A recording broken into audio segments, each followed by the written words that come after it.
ওই পাশ দিয়ে আমি জানি ওই পাশ দিয়ে যাওয়া যায় ঝর্ণার ভিতর দিয়ে। এখানে মানে সুন্দর একটা ভিউ দেখা যাবে।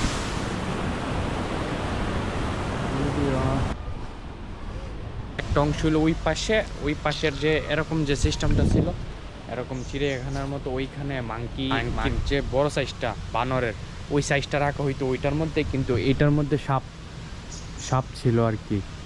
তো এইটার অবস্থা দেখেন অনেক আগের, তো তো প্রায় বন্ধ এই অংশটা। তো এই দিক দিয়ে উপরে উঠবো যে এখানে ঝর্ণা আছে থেকে আমি এখানে নিচে আছি, তারপর এখান থেকে ঝর্ণার সাউন্ড অনেক স্পষ্ট শোনা যেতেছে। ভিতরে ঢুকছিলাম, তো এখানে অবশ্য টুরিস্ট আছে যারা ছবি তোলা নিয়ে একটু ব্যস্ত আছে, তো আমি চাচ্ছি না ওদেরকে ডিস্টার্ব করার জন্য। তো আপাতত আমি ওদের লাগে ওয়েট করি, তারপরে আমি ঢুকবো ভাবতেছি। তো এখন আমি এই পাহাড়ের উঠে ঢুকলাম, যে এইখানে ঝর্ণাটা দেখার একটা ভিউ আছে। এটা অনেক আগে না, এটা অফ ছিল, ঠিক আছে, এখন অনেকটা চালু যদিও। এই হলো ভিউ।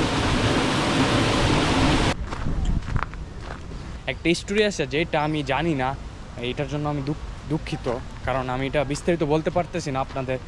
আর আর এখানে আসার মূল কারণ হলো না, এখান থেকে মানে ফুল যেই এই জায়গার মানে অনেক সুন্দর। আমি এখানে বসতাম, আর এখানে সবসময় মানুষ থাকে, ঠিক আছে, এখন নাই, ওপেন ছিল। আমি এর আগে এইটার ভিতরে ঢুকছিলাম, ওইখান থেকে অনেক সুন্দর ভিউ দেখা যায়, কিন্তু আপাতত ব্লক করা, তালা লাগানো এই জায়গাটা। কিন্তু কেন আমি ঠিক বুঝতেছি না, সব কিছু এরকম এলোমেলো লাগতেছে আজকে। হিস্টোরিক্যাল যেহেতু, ওই হিসাবে এইখানে প্রচুর টুরিস্ট আসে এইসব দেখার লাগা। আর্কিটেক্ট কীভাবে কী করছে এখানে কিন্তু কোনো সিমেন্ট ইউজ হয়েছে না, ঠিক আছে, কোনো সিমেন্ট নেই, এই সবগুলো পাথর পাথর একটার উপর একটা কেমনে যে রাখছে কেডা জানে।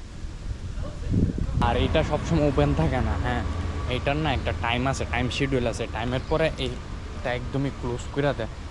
এই হলো টাইম শিট। এই পার্কের ম্যাপ বিস্তারিত সব কিছু এখানে আছে, কইটা থেকে কইটা। এখানে কি বড় গাছ,